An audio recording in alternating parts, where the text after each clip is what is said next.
So mga kabaksing, kumpirmado na po ang pagbabalik luna ng ating pambatong binansagang The Prince na si Albert Pagara ngayong darating na December 31 sa bansang Japan, kung saan sa pagkakataon na ito ay kanya makaharap ang undefeated knockout artist na pambato ni Floyd Mayweather Jr. na si Cormel Moton para sa isang 8 rounds exhibition fight na may 3 minutes per round.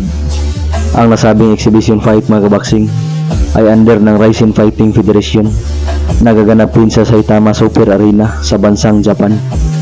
As part sa exhibition din na magaganap sa pagitan ni Ryan Garcia at sa huling na kalaban ni Manny Pacquiao na isang Japanese na si Rokia Anpo.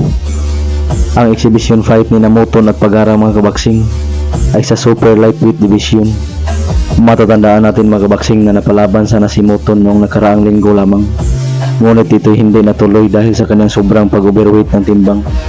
Samantalang si Pagara ay huling lumaban sa isang exhibition fight noong nakaraang buwan lamang. Samantalang kasali din dyan mga kabaksing bilang exhibition fight ang rematch sa pagitan ni Amado Vargas at nagkapatid ni Ryan Garcia na si Sean. Matatandaan kasi natin na una na nagharap itong dalawa noong nakaraang July, kung saan natalo si Sean Garcia via knockout ni Vargas. Samantalang sa kabilang banda mga kabaksing ay isa pong nakakalungkot na balita, dahil pumanaw na po ang former 3-time super bantamweight world champion na si Mexican Israel Vasquez. Ayon pa sa balita na pumanaw si Vasquez ngayong araw mga kabaksing dahil sa sakit na kanser. Matatandaan natin na una nang nadiagnose si Vasquez sa nasabing sakit noong nitong nakaraang buwan lamang.